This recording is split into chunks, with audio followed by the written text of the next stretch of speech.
hello, and welcome to The Cast of Us, a podcast dedicated to The Last of Us on HBO and brought to you by the lovely Fan Critical Podcast Network. Today, for the deep dive, we have the whole faction of survivors. Welcome again to our little Gaz, who has proven his weakness in the group by getting sick again. Yeah, this is like Survivor, the 10th though, time Survivor in 12 months. Barely. Honestly, mate, I'm just gonna sit in the corner and not speak because I've definitely got some sort of mushroom disease. Yeah, we joked about it in the preview podcast that you get sick all the time. And this is just, for new listeners, something's always wrong with this kid. And now he's patient zero again. And just stay away, all right? I was with you the other night. And now I'm very concerned. Yeah, so you gave it to me, probably, well-being. in a way. He seems all right. Yes, maybe I am immune. Also joining us this week is our unspoiled survivor, a man with a temper as vicious as Joel's. It's John. Yeah, cheers, mate. I'd like to say that I don't have a temper, but that would be in complete contrast to the conversation we literally just had before this pod started. So it's all good. It's all good. Makes it sound like we were arguing, but we really weren't. Just definitely not. No. We're not. We're all friends. Don't you worry. Okay? So never argue. Anyway, now, of course, listeners, we'll be with you every single week, giving you our overall thoughts, rating the episode, then heading to our very own patented Clicker Corner, for all the video game Easter eggs. And, of course, there are spoilers from this point onwards. And this is going to be interesting because I'd love to hear what John thinks about the episode. So let's do it then, shall we, lads? We've had a day or so to digest the episode. Yummy episode. Good choice of word. Me and Gaz have already given our hot takes in the Hot Take podcast, which comes out straight after the episode airs. And we gave it glowing reviews at that point. John, you're an interesting one because you have a knowledge. Thanks, yeah. You have a knowledge of the source material, but you didn't really play the game. So you're coming at this show, at least for our group, as unspoiled, uninfected, unsullied. Unsullied. He's like the non-book reader of this. Yeah, exactly right. Which is a very fascinating angle. So I'm interested to hear what you want to say, John. Of course, we will be using the blueberry system, which is 0 to 5 blueberries. There can be no halves. 5 being the best, 0 being the worst. John, take it away. Your thoughts on the season premiere of The Last of Us. Bloody good, wasn't it? It was very good. Yeah, boy. I need to caveat this a little bit. Boo. When I watched this last night, so Michelle, who's my wife, so loads of single women just turning off now, and some men as well. Oh, for fuck's sake! How is Michelle? Has she left you yet? Well, she will do after this show. She has an irrational fear of zombies. Like, that's not irrational. That's perfectly. That's not irrational. No, it is irrational. Sensible. No, because it's fiction, isn't it? Yeah, it's like going. I'm not going out because it's a full moon tonight because there might be werewolves. It's like, they don't exist in England. Obviously, they exist in other countries. So I spent about an hour last night trying to convince her that she has to watch this show because it's going to be the next big show. And she was like, well, The Walking Dead was a big show, and I never watched that. And I was like, yeah, but, it's not HBO, is it? That's right. And also, she watched Game of Thrones, and they've got White Walkers. They're basically zombies. Yep. She wasn't having it. So last night was a bit awkward because, from once Ella, my daughter, once she's asleep, you've got probably about 3 hours of social time as a couple, and I spent 50% of that watching something she didn't want to watch. So stuck it on, got my got my Sony noise cancelling headphones synced up to the TV, and immediately I was like, "Oh my god, this is good," because it really builds the tension. Oh yeah, and so I did say to caveat this at the beginning, zombie-esque, because I know they're not quite zombies, they are. So like 28 days later, it's like, no, they're not. It's rage, isn't it? Yeah. Infected humans, yeah. I'm telling you now, if a human's dead and then they're reanimated and they're eating someone's face off, that's a zombie, man. I'm telling you. Dracula. Technically, they're not dead, these human. Well, maybe some are. Anyway, continue. So anyway, it's my favourite subgenre, I would say. So even when I watch really terrible zombie films, and me and Gaz covered, what was it, like Day of the Dead Bloodline or something garbage. Awful. You watched that with me, Len. That was fun. Yeah, you did, yeah. I did. And even that piece of shit shambles was quite enjoyable. So I knew I was going to love this anyway. And then you throw in Pedro Pascal, who's brilliant in everything. Len, I know you didn't like Narcos, but he's brilliant in that. Yeah. He's brilliant in Game of Thrones. He's brilliant as the Mandalorian. So he's going to be good. Brilliant as Joel. And now he's brilliant as Joel. A Mandalorian. Yeah. Mandalorian, yeah. So he plays a woman in that. But it was, as expected, well-paced, brilliant music, full of tension. You're already sold on the characters. There's some immediate heartbreak.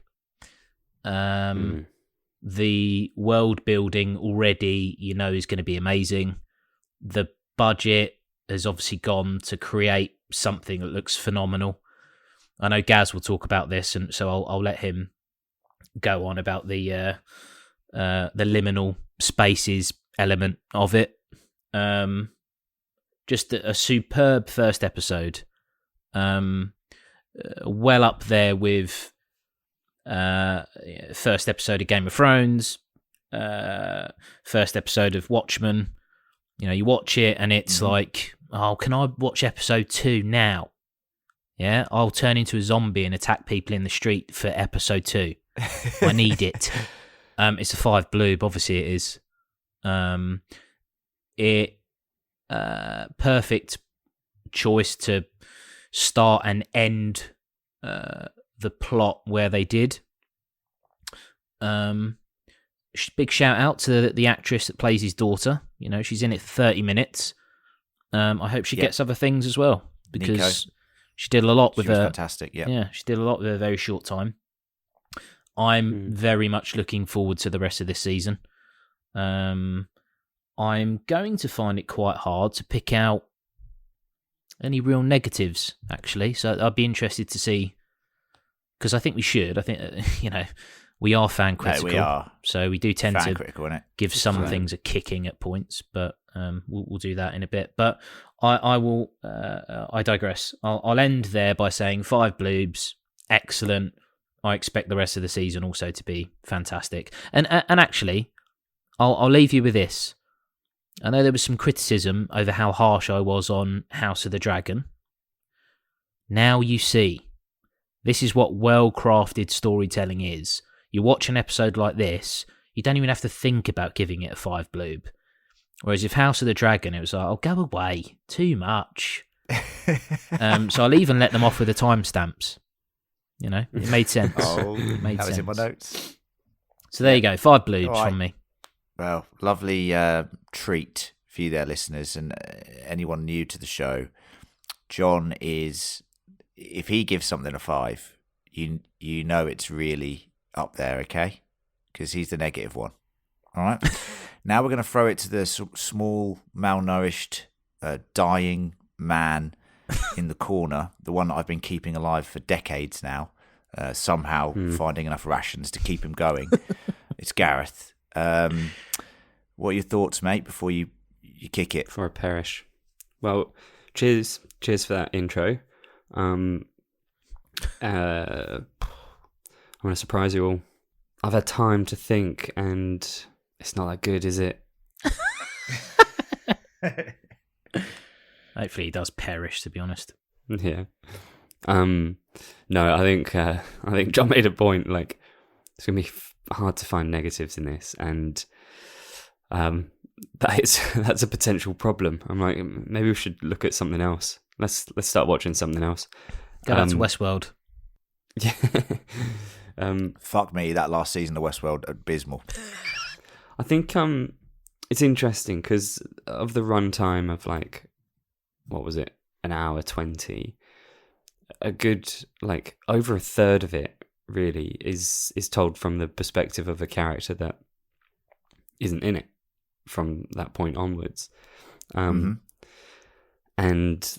that's kind of that's a very brave choice. And there have been movies and shows that have done similar things where they kind of misdirect you into thinking somebody's going to be a main character, and then, oh no, they're dead. Moving on. Game of Thrones, even, actually. But obviously it's different for us who have got knowledge of the game, but I think one of the big things in terms of the marketing of this show is that they're not just targeting people who've played the game. They're looking to cast the net wider. So I would be really interested to see how people found the death of Sarah. Her death is the driving force behind everything that Joel does. And so we can look at that and the choice to extend that scene and go, well, this is fantastic because they're building upon what already exists. They're building upon that character development, and really it's about Joel rather than Sarah. Sorry, Gaz. So we're obviously doing this podcast with, live. We can see each other, and Len is frequently going for the most camp way to fan himself. And it's so off-putting, honestly. It's like so he's off-putting. like trying to fight back tears. It's 39 degrees outside or something ridiculous. I am in this office, which has no aircon because I'm recording, so I don't want any, I'm doing it for you, dear listeners. I want this to sound as good as possible. It's a hot box in here, okay? I'm doing my best. Yeah. Continue, Gareth. Give it a bloody score. I'm unbuttoning this shirt. Too much. I love it. I can't wait to see beyond the walls of Boston, and it looks like we're launching straight in, which is so exciting. And it is obviously, of course, 5 blueberries. It's what a cracking start. Lovely. Well, I'm not going to keep everyone waiting for my score. It's a 5. And if anything, I'm usually the hype man of the group. And as I said in the hot take episode, they exceeded my expectations with this adaptation. Of course they did. I am the member of the group who has played the game 6 times from start to finish. Too many. And I'm doing a playthrough with the show as well, which you'll be interested to know. It's going to be quite fun. What does that mean? And So you stop where the show that- stops. Yeah, that's right. Right. That's right, John. You are a clever man. I've always said that about you. You're going to be fucked when they change it. Yeah. Oh, well, yeah, that would be interesting, wouldn't it? Get in the helicopter. Yeah, do you know what's funny? When I did my last playthrough, there wasn't a bit in the 60s, so I don't know what I did for that bit. But Just acted it out. no, I consider myself an expert on the game, a mega fan. So if anything, there would be things you'd think with video game adaptations that would really annoy me, because video game adaptations, as we said in the preview podcast, are usually terrible or never live up to the community's desires. And this, is just almost perfection from a series premiere. The runtime felt perfect, even though it's an hour 20. It went along so well. The tension, the peaks, the troughs, just in this first episode. And like you said, John, you're immediately attached to the characters, and we'll touch on it later. But the ability of Neil and Craig, first name terms, obviously, to essentially trust the audience and not go, with heavy expositional dialogue and things. There's so much information that's just like the game, environmentally told to you. And I think that is really important. And it makes it seem so much more cultured and nuanced than some of the trash that we get on TV these days. So for me, it's a 5. And yeah, like, ecstatic to be covering the show, ecstatic to be talking about it every week. And long may the 5 blueberries continue. Now, we're going to have a short musical interlude and some adverts, and then when we get back, we'll jump straight into the plot scene by scene before moving on to Clicker Corner and all those delicious video game Easter eggs. See you on the other side.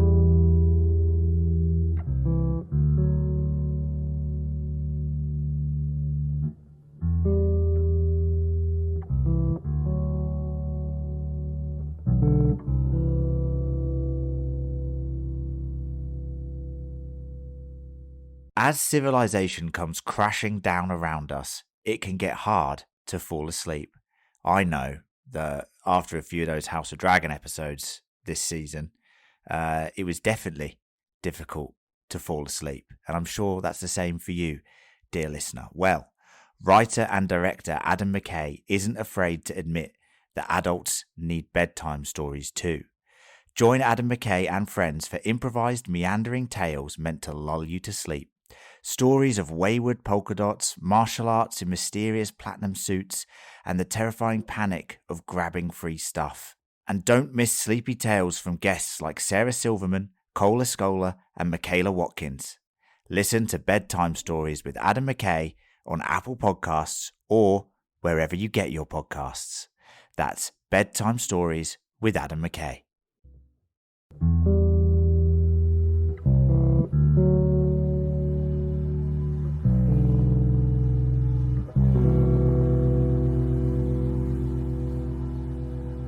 Right, boys, let's jump straight into the plot. And we open in 1968 with a talk show of sorts discussing a global pandemic. How timely. One contributor describes the real danger being fungi and how certain strains can take over the minds of billions and end humanity. Bit arrogant though, isn't he? He is very arrogant. Did crack me up how we talked about this in the hot take, but how fucking stupid this chat show is. Like the host of the chat show, clicking his pen and just like having a bit of banter. Where do you get your LSD? I liked it. It's good. Yeah. Very Watchmen, wasn't it? It was very Watchmen, Watchmen. John. Yeah. And that, Watchmen, great show on HBO, also great graphic novel, but we covered Watchmen, HBO's iteration, and it did feel at home with that sort of content. I thought it's interesting here that, of course, he mentions, as one of the fungi, he mentions cordyceps, the cordyceps strain, and that is the one that actually prevails and takes over the world. And it's a real-world fungus, and in fact, the show says, events like that could be possible, which is quite a terrifying thought in a way. Because fungal, did a bit of reading about it, obviously. Fungal infections Brilliant. There's just no precedent for them. So if they did happen, we'd be fucked, basically. The irony, though, that something called fungi would make you the opposite. So sad. The opposite, yeah. That's true. Angry guy. That is true. Angry guy. And then, of course, we fast forward to 2003. We're with the Millers, Sarah, her father Joel, and his brother Tommy. It's coincidentally Joel's birthday, and Sarah decides to take his broken watch to get it fixed for him, which is a lovely gesture. I've written here in my notes, shame that she didn't pay for it herself, really. Well, buy a new one. Yeah. Well, Gareth, with his money, Yeah. she'd have to take more than $60. In a way. Well, you can get some little like Mickey Mouse ones for True. for 20 plus Casios. change. They were back in fashion a little while ago, weren't they? Those little Casio They watches. are now, yeah. In 2003, probably was in fashion. Timeless. It's not a very good watch then, is it?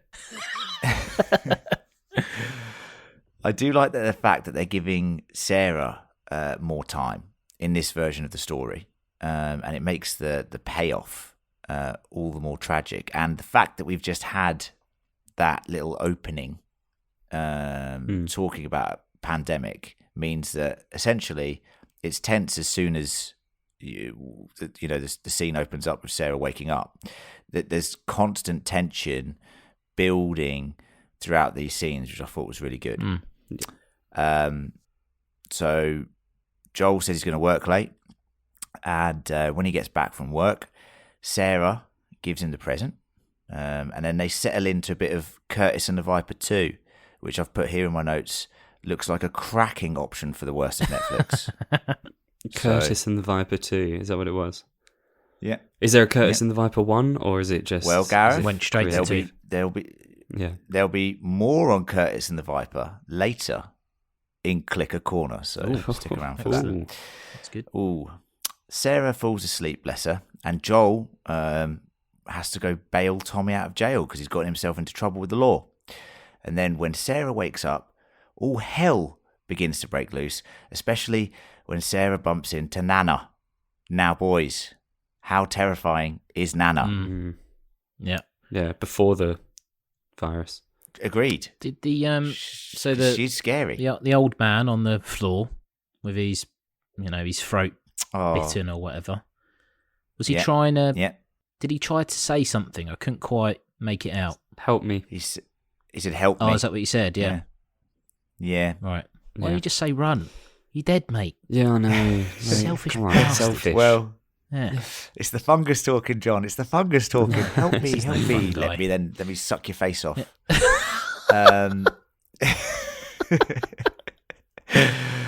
Yeah, terrifying. I have to say, they are terrifying. I have to say, Nana was a step up from the version of events in the game. They definitely, really dialed it up here to make it a little bit more creepy. Also to note that these little fungus tendrils that are coming out of her mouth, I thought were pretty cool. Disgusting. They're not really something that happens in the game. The infection's airborne or spread through spores, and they've got rid of that in the show. So they're going for this more tendrily, you see them later on just sort of like sucking on their individuals, which sounds dodgy or whatever, but like don't worry about it. Can they do that on HBO, can they? They can do whatever they want Fair on enough. HBO, John. Yeah. You know that, yeah? So, is that right? They're not going to do spores at all? No spores. Oh, fair enough. Yeah. Maybe we think it's because of the gas masks, and there would be a lot of like people going, "Oh, there's no way he didn't breathe in some spores there," and then do you know what I mean? And it's just easier to avoid those. I was looking forward again, to saying that in like episode 4 or 5, but yeah. They saw you coming, mate. They saw you coming and thought, oh, "Fuck this! John's going to kick off." So do little creepy out the mouth instead. Ugh, horrible, isn't it? I said, John, in the hot take, I said, have you seen Blade 2? It's like Blade 2 when the vampires do that weird thing they do. Yeah. I don't know. Yeah. Terrible. Yes. I thought it was interesting here, and I was listening to the official Last of Us podcast, but don't listen to them. What are you doing? Don't give them listens. No, don't give them. They've got enough money. Yeah, don't give them money. We've got no money. I'll tell you how you can give us. Yeah. We've got no money. I'll tell you later how you can give us money. Don't you worry, listeners.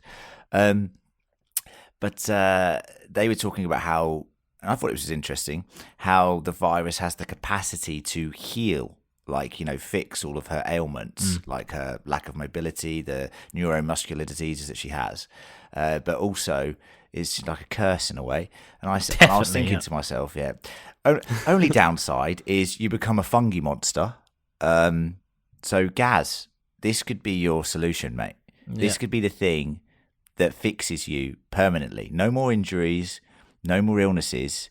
We just give you the cordyceps virus and then we lock you up somewhere. But at least you're like always going to be consistent. Yeah. Right. Good. Yeah. How many bloobs this week, Gaz? No, don't do the thing out the mouth because you can't pick that up on the record. Gaz, put your tendrils away. Put your fucking little tendrils away. Looks like 4 tendrils he's given it out of about 17. Right.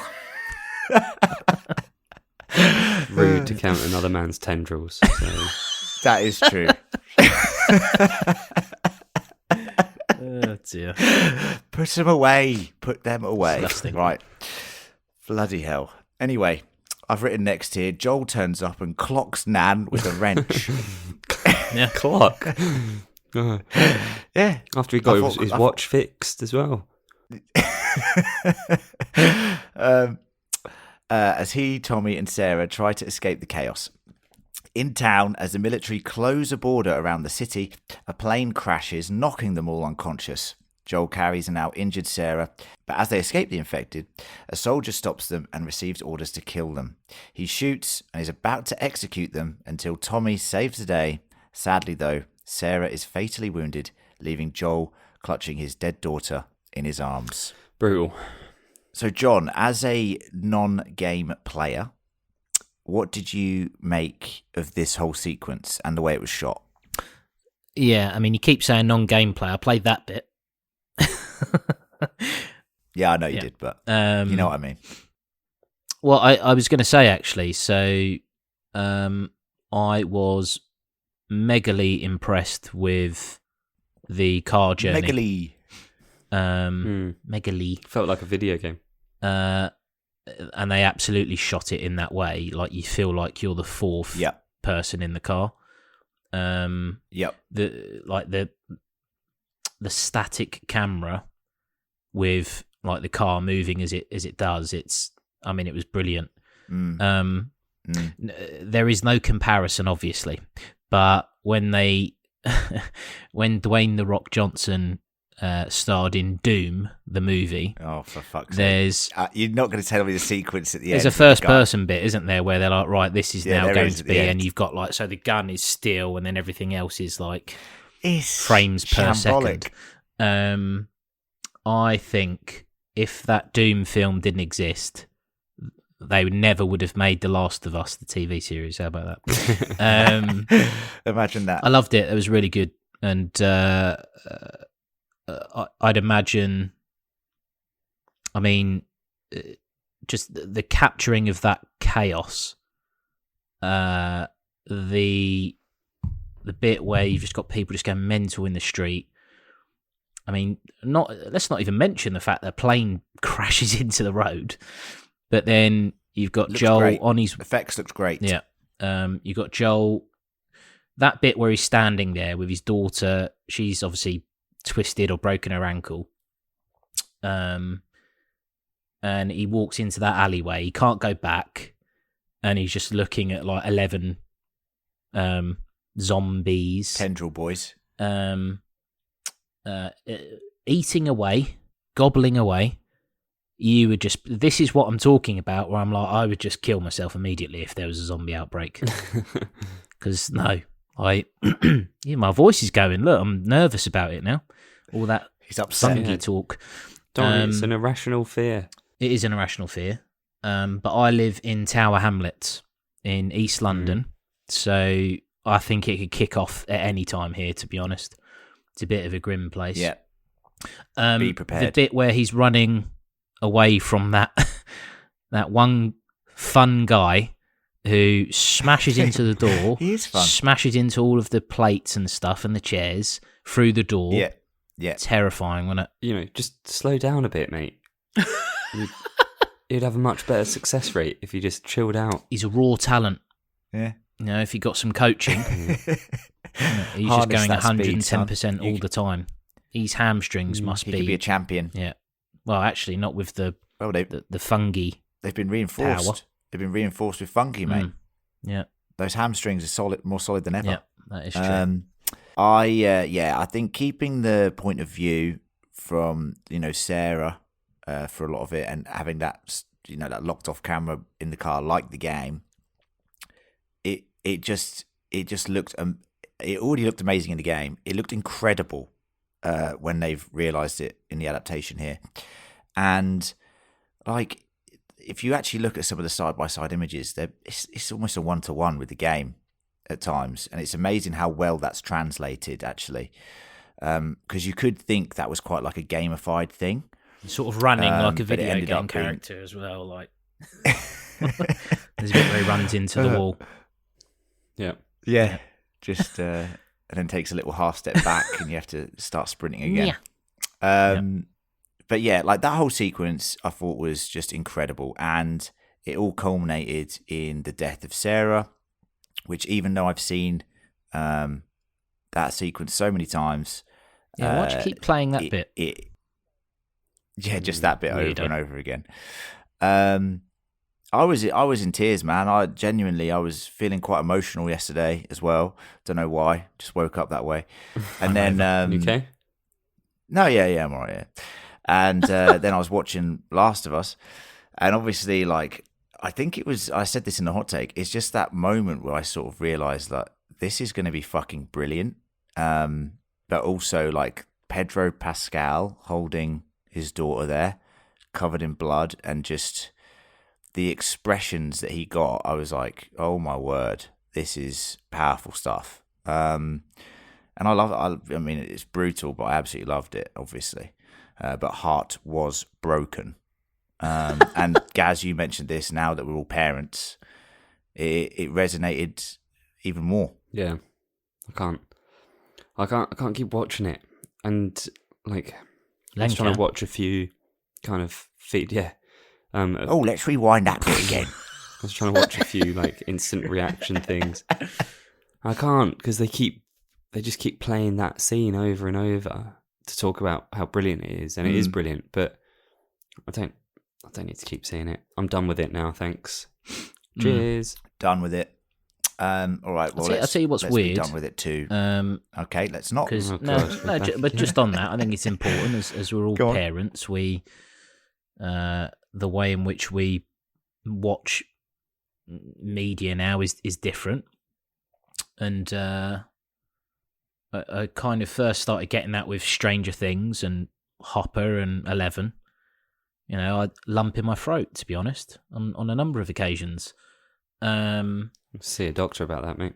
But no, it's the tendrils. Yeah, I know what you got, mate. 17 of them. Yeah, no, we've had a few people in here with that, actually. It's so when I saw that scene yesterday, I was I was emotional, but I mean, I knew it was coming, so it's kind of you kind of prep yourself for it. I'll be totally honest. I was more heartbroken. I'm not going to do any spoilers here, but in The Mandalorian, with Mando and Grogu at the end of season 2, that kills me more than this scene does. It's bizarre. Well, I will say that end scene of Mando season 2 is fucking incredible and still one of the best. I just didn't see it coming, John. We won't talk about that here, but Jesus Christ, Pedro again, just fucking smashing it. Pedro plays Jesus Christ.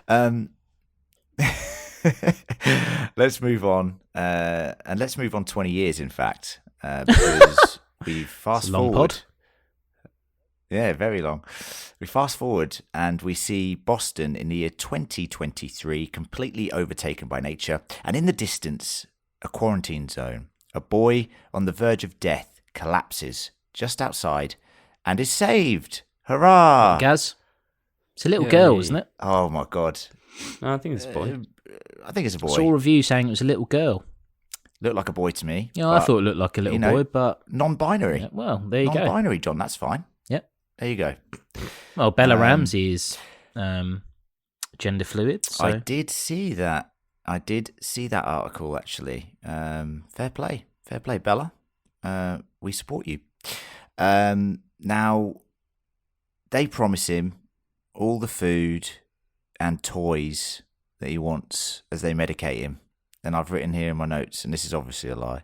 Finally, something nice. That's good, wasn't it? And I left the room, so I didn't see the next 5 minutes, but I'd imagine that kid had the best time ever. Big character. In a toy shop. Big character. with candy floss. Yeah, they got the same toy shop in Home Alone 2, so he's having the best time ever, honestly. He's buzzing that it's brilliant. fun guys have taken over the world. And that's the last time we see him. And that's it, I'd imagine he has the best existence ever. Well, I've actually written here, sorry guys, just seeing this in my notes. We then see a group of survivors burning bodies. So this must be when you're out the room. What? A woman sees a body in the truck and she can't do it and asks a man, or as we see Joel, to burn the kid. Yeah. We just saw. What? Well, hold on, no. No, she goes, I No. can't do this because there was a kid that came in earlier, was wearing the same trainers Looks a bit as like them. that. So, Ah, yeah. yeah. And I'm babysitting him in 5 minutes, so I've So got to I feel go. bad. At the toy shop. Yeah, so that reminds me too much of him. So I'm just going to go to the big toy shop where he's definitely safe. Yeah. Yeah. I've written here, it's like Ramsay says in Game of Thrones, if you think this is going to have a happy ending, ... I also Finish think your sentence. that it's obviously, that's it, end of sentence. It is such a contrast to, it's literally like 2 minutes ago in terms of screen time, but we see Joel with Sarah in his arms, and then he's just dumping this kid in the fire. Yeah. Now, I thought that was pretty powerful stuff, actually, and sort of tells you everything you need to know. I know you don't like the timestamps, John, but No, I said I didn't mind tells him you in this. everything you need to know. Didn't mind him in this. We then see Tess, new character, obviously, being held hostage by Robert on account of the fact he's scared that if Joel finds out he's stolen his battery, he'll kill him. Luckily for Tess, a huge explosion by the Fireflies, a terrorist group, in quotation marks, frees Tess, but she's then arrested by Fedra. This little like interrogation scene is so well done at the start because like it looks like it's Robert that's in trouble and is being interrogated. Yeah, And Weasel Man. it's like, well, Tess has got a black eye and stuff. It isn't adding up. And she's tied up. Yeah, and But she's tied up. She's so powerful, Gareth, isn't she? She's so like in control. You almost get the sense that she's also in control of Joel. Like Joel is her muscle. You know what I mean? She's the ringleader. She does. She explicitly does say that, to be fair. Yeah, but it's important to know that she can she actually does it. Like, you know what I mean? Because Joel's such an imposing character. You kind of get a real good sense of the chaos in the QZ. John, what do you reckon to the sort of set design and world building in these scenes? I'm gonna. So if someone shot this and you knew nothing about what video game it was based on, I 100% would be like, this is Half-Life 2. Like, it's spot Interesting. on. Yeah. The beginning of Half-Life 2, Mm-hmm.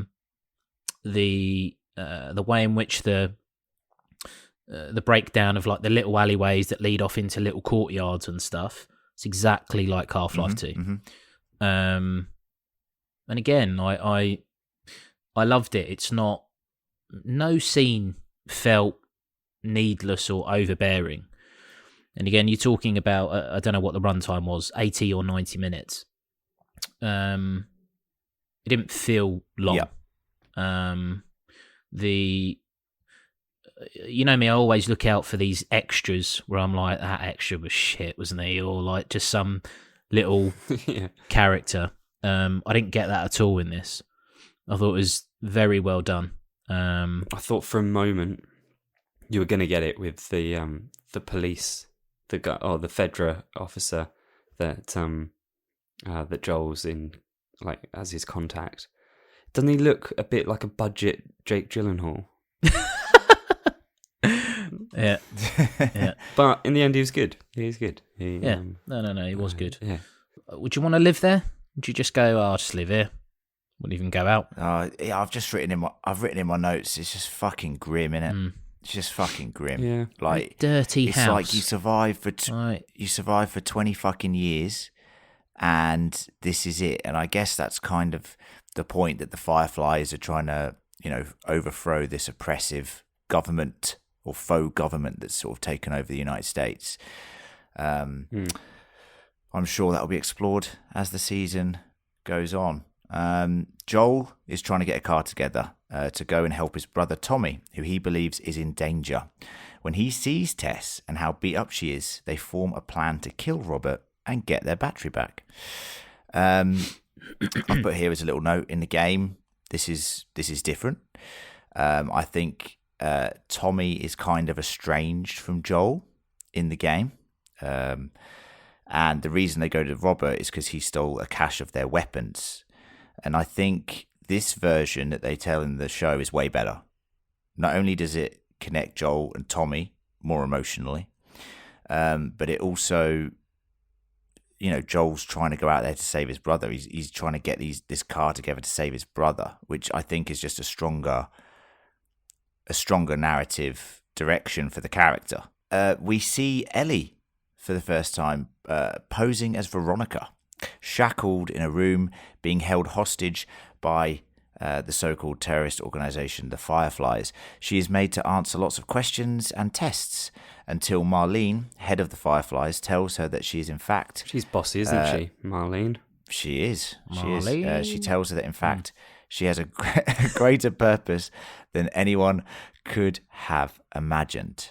Now, I know, and I'll open this up to the floor, that we were a little bit skeptical about Bella Ramsey's casting, only a little bit, because we just said that it's a bit of a leap from Lyanna to Ellie, but we talked about this in the hot take. I think me and Gaz have been won over by her. John, how do you feel? Yeah, I mean, look, I was never that bothered. She was excellent in Game of Thrones. I think there was some issue with something that she was in after Game of Thrones, where people said she was terrible in it. Is that Dark Materials? I don't know. I I don't haven't know seen what it it was personally. But she's been in a couple of things. I think she was nominated for an award for one of them, so she can't be that bad. She's very good. Yeah, I thought she was pretty good. I think it's always And the award for worst actor goes to... not you. So yeah, So there you go. Not bad. what sort of an award ceremony is this that you would call that out? Anyway, so I think it's always difficult as a child actor in a show like this. I think it takes time I agree. to build up to them, unless you've got Stranger Things where it's the kids together because they bounce off one another. Whereas it's been fairly dark up until the point that her character is introduced. I think she's going to smash it. I think she's going to smash it. I agree. We'll talk about her and Joel in a second because there's a couple really good scenes coming up. As Joel and Tess head towards Robert's location, they discover the Firefly hideout, in which now there are dozens of dead bodies, including that of Robert's. Job done then, eh? Marlene is wounded, and Ellie pounces on Joel with her knife. Marlene stops her, and now, with the Fireflies severely weakened, she tasks Joel and Tess with smuggling Ellie out of the city in exchange for a vehicle to go save Tommy. They accept. So this is the first time we see Joel and Ellie interacting. Ellie essentially trying to stab Joel. He just sort of brushes her aside, which I thought was, it shows how powerful he is and how aware of what's going on he is. Reminded me of in the Jungle Book where Mowgli first comes across Baloo and tries to fight him. Okay. Yeah. And Baloo just holds him off. You must be sick, mate. You this is fever dreams, mate. That happens in Jungle Book. Baloo kicking his knife off him. That's Go sit down in the corner for fuck's sake. Jesus Christ. That is bizarre. There's more Jungle Book references coming, don't worry. King Louis just wounded. Oh God! Look, come on, I haven't got time. I'll tell you what's weird about this scene.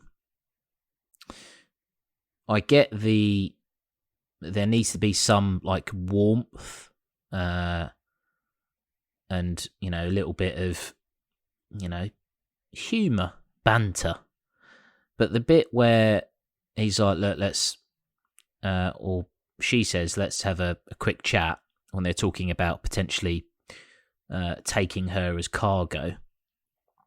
And she's like, yeah, okay, but not too long because I'm bleeding out. I was like, it's a bit weird, isn't it? Tonally, it's completely out. And then there's the bit where it's like, well, it was off. Yeah, and then there's a bit where, no, I'll take her instead. She's like, you've not even got an ear. I'm like, why are you saying that? That looks horrendous, man. She's shot her ear off. There's no time for banter there. You know, I felt slightly uncomfortable at no. the beginning of this podcast when you were calling Gaz, you know, malnourished. Now, if he was genuinely dying, if he had like a drip on him during this pod, I'd be like, we need to change that. He looks quite sad. So tonally, that was bizarre. I felt they were, maybe that was a bit of a forced bit of humour in there. And that's fair enough. I get what they're trying to do because, let's face it, it's pretty grim. A lot of the stuff that we've been seeing so far. But then there are choices that they make later, and you get the feeling that throughout the series that humour is going to come from Joel and Ellie's, like the building of their relationship. So it's Mowgli relationship. Yeah. Mm-hmm. Yeah, exactly. Yeah. So if you got Bagheera dropping one-liners, it's like, no. Fuck off, Bagheera. That's exactly right. Jesus. Really bizarre. Yeah, Marlene is the Bagheera of this show. Yeah, I think well done. You've managed to find the negative. You found a negative, John. Yeah. You found a negative. It's a very small one, but you did find it. So there you go, listeners. We're not just praising it. We are being critical as well. Next note I have is Joel and Ellie head back to the flat. And that's it.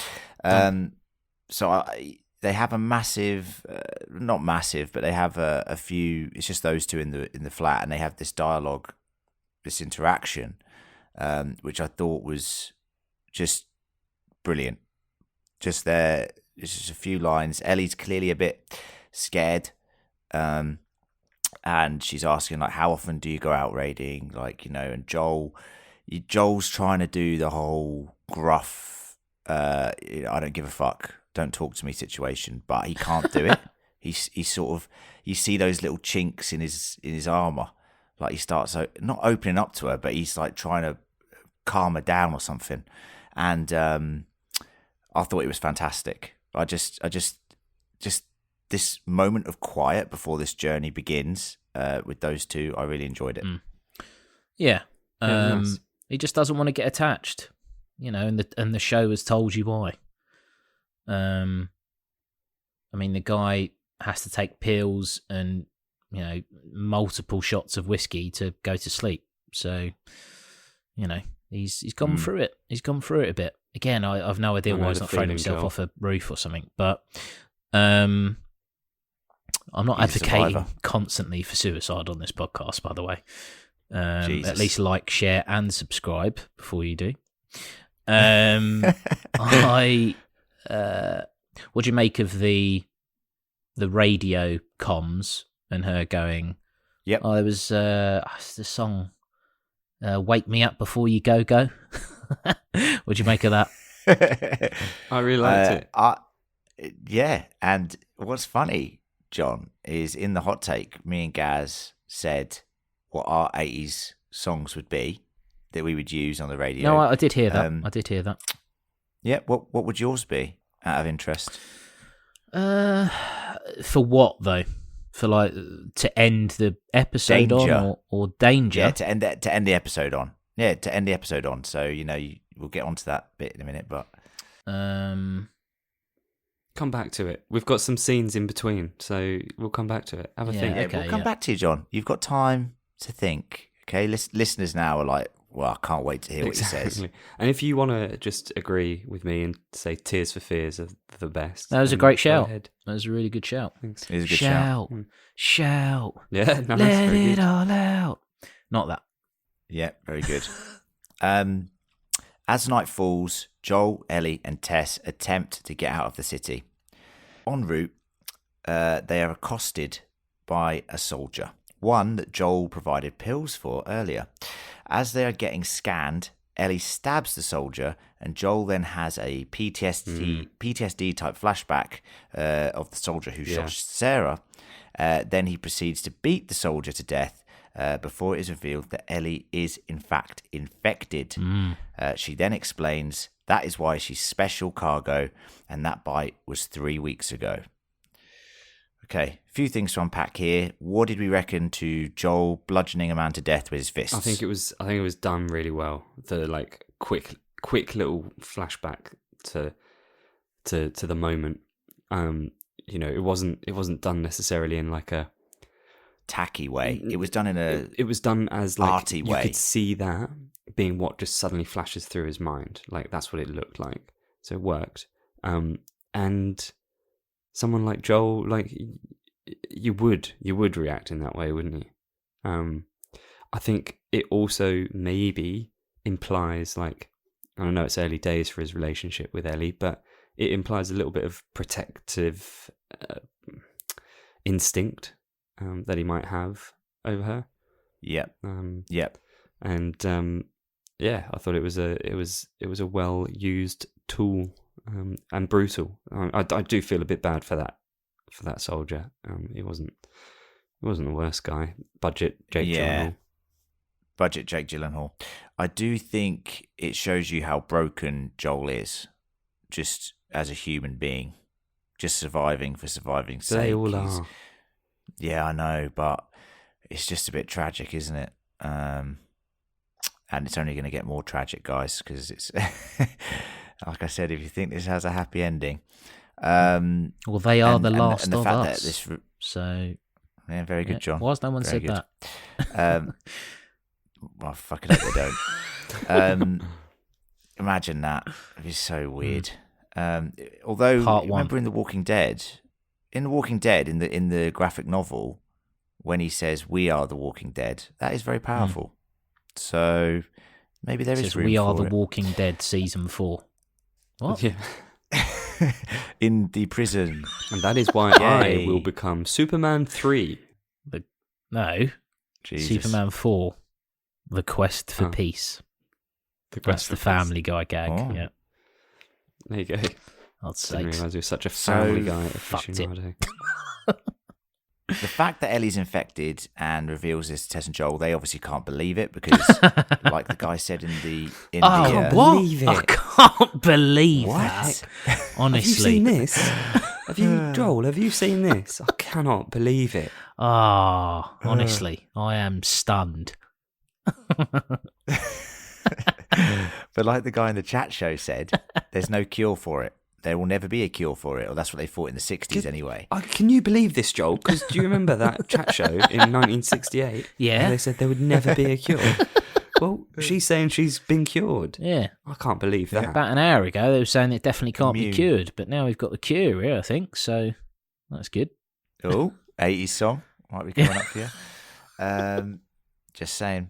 The cure. I get it. So as they head into what is an incredibly grim looking dystopian Boston with a storm illuminating the collapsed skyscrapers, we hear the radio back at the flat kick into Depeche mode, signalling danger. Now, how fucking incredible is that last shot Yeah, amazing. of the city? Absolutely Love it. amazing. It just looked stunning Oh, man. in a really cool, scary way. The amount of exploration I would want to do if it wasn't for the bloody... Clickers and the shamblers and the bloaters Yeah. and the stalkers. Yeah. Apart from them. Yeah. And the hunters. Yeah, don't worry You about know. them. Don't worry about them. Um, And for you, Gareth, just being outside for you is disastrous. I mean, you can't even interact with regular humans, mate. You're getting sick so much. So I don't know. Do you know this what I mean? didn't used to be the just- case. You know, it just... You have to stay It's home. a bit like you have to it's stay a bit home. like the scene with Sarah. Didn't used to be the case. I was fine before fatherhood. I could watch that stuff and not get choked up. Laugh through it. So here's the thing. The Last of Us game had one of the best multiplayer modes, and Gaz, you know I played a fuck ton of this. Yeah, way too much. Called Factions. I honestly spent thousands of hours on it, honestly. And the way it works, John, is you go out, you like kill other survivors, and then you get supplies. And there's a little bit of text on the side when you get. It's just like a text screen, but it says how many members you've got in your clan, and then on the right hand side it will tell you some interesting things about what your clan is doing. And sometimes it'll be like Jennifer ate a rat to survive. That'll be like a tag that it says, before you Rat jump girl, into a rat girl. next match. Yeah. Yeah. And sometimes it tells you when people died. And I could just imagine me getting back from one of these, raids, bringing the supplies back for the clan. And then it just says, Gaz didn't make it. And I'll just have to go, I just have to, the situation is, Gaz, I just have to get back out there, mate. We've already established. Okay. I've survived it all.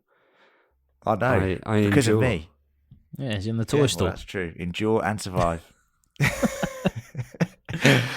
I mean, you just talk about Jungle Book all the time now. I don't know if that is surviving. I don't know. You got any other films? The thing about Jungle Book is it is a metaphor for life, and to be honest, once you've seen Jungle Book, you don't need to see anything else. There you go. You heard it here first. Right, well, that is our scene-by-scene recap of the episode. But of course, as promised, before we go, it's time to visit Clicker Corner.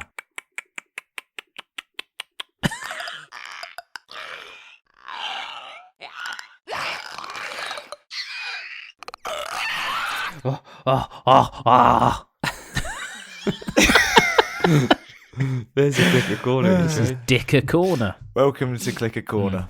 Welcome to Clicker Corner, everyone. This is the segment of the episode where I will be telling you any Easter eggs, delicious Easter eggs from the video game, or anything that I think isn't obvious that we can go through. So let's jump into it. The first one is the T-shirt that Sarah has on in the 2003 era.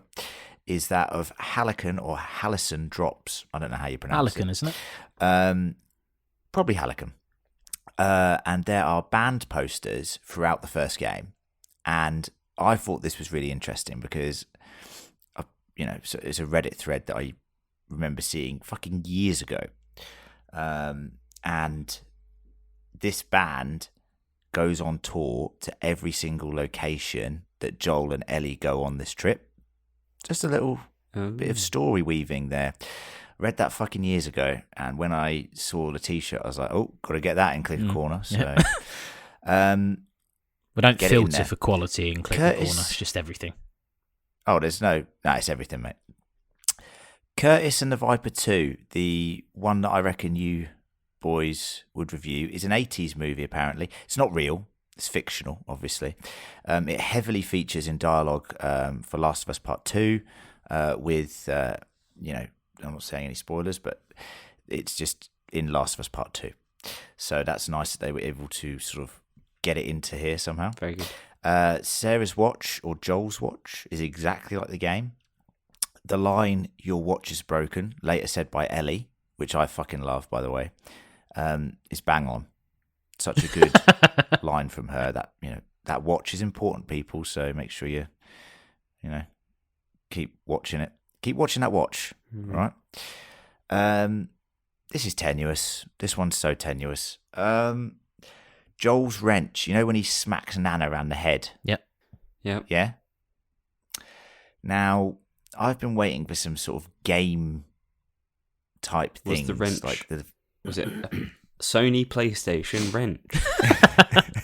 Imagine that. No, I thought it was a nod to the fact that melee weapons in Last of Us, you can only use them like once or twice. You know what I mean? And he drops it on the floor, and I was like, oh, that's a little bit of a video game. Because why wouldn't you keep that tool? It That's disappeared awesome when he weapon. dropped it as well. It sort of flashed for a bit and then just disappeared. Yeah. Perfect. Yeah. Now, this is one that is very interesting for people who have played the game and now have seen the first episode. Tess and Joel's intimate relationship is hinted at in the game, but never really confirmed. Here, I'm pretty sure, boys, are we saying that it's confirmed that they have an intimate relationship unless they're just mates who like to cuddle? Which I'm not saying it's not possible. I mean, yeah. It's not explicit. It isn't explicit. It's heavily implied. It's not over the top, but it's heavily implied here. I would say there's enough evidence on show to back up everyone that said that Tess and Joel do have a romantic relationship. Yeah, I think they do. I like that. I like the fact that they've got a relationship. I always thought that when I played the game. So it'd be interesting to see maybe a bit more of that in the coming Would episodes. it have annoyed you if Sure. it was explicit? Not in that way, not like full frontal and stuff. But I mean, Oh, That's where the budget goes. did you say full frontal or full fungal? 'Cause Ugh. I don't really. Yeah. You see, I did the disgusting tendril. Jesus you Christ! love your tendril porn. Yeah, Tentacle. Yeah, you Oh do, my yeah. God! This show's got crass. all either of a that sudden. or Apologies, Yowie. listeners. Oh my word. Yeah, would it have annoyed you if it was like, yeah, they're just in a relationship? Yeah, I think the way they did it was actually quite like nuanced and interesting, and not like in your face, which I quite like. It's like they're keeping something back, which I quite Oh, like. put it away, mate. I wonder if we will even see any more of it, because it might just be one of those things where it's like, it doesn't really matter. It doesn't matter. No, I don't think it does matter, but it's just a nice little nod. This is one that I, obviously playing the game so much, the amount of times you see shots of backpacks, backpacks play a fucking huge role in the game, and I am waiting for some on-the-fly crafting. It has to happen next episode or soon, because let's face it, that is The Last of Us. They definitely have to get a bit of that in there.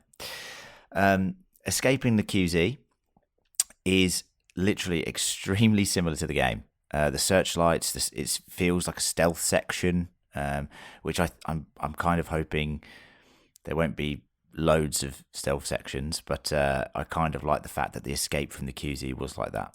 And I've written in my notes the sort of gameplay that John hates. Yes. So I think you hate that. You hate stealth as well. So I am confused as to why you keep playing this game, because there is a lot of stealth. No, I like stealth in like Metal Gear Solid and Last of Us. I hate stealth in games where it's just pointless. Whereas, I reckon he plays like a hacked This has version, a narrative.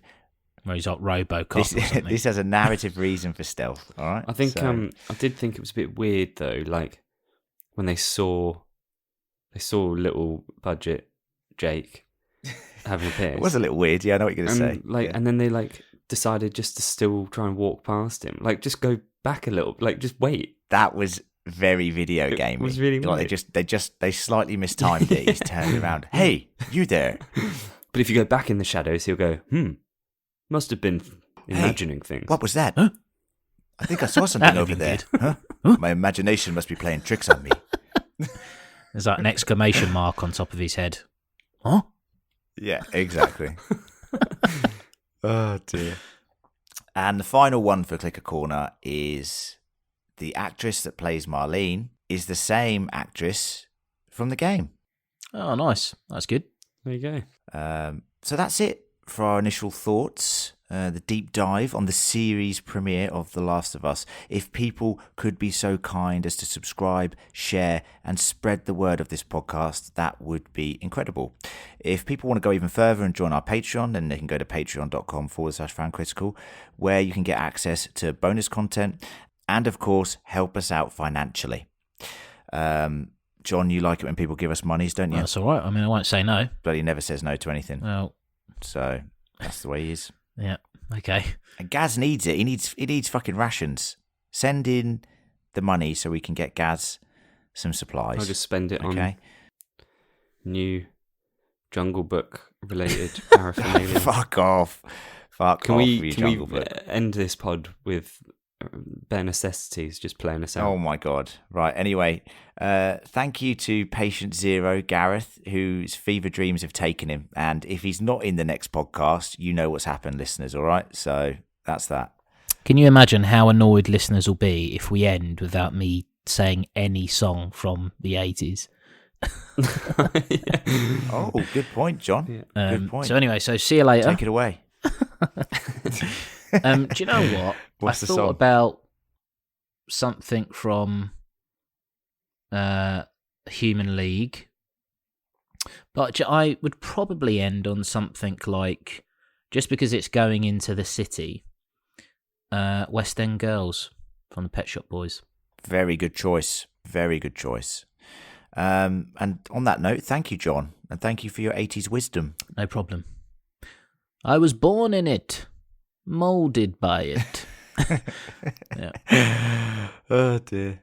Now, as we always say, let's go on another supply run, find more beautiful supplies and rations, help little Gareth, and in the meantime, endure and survive.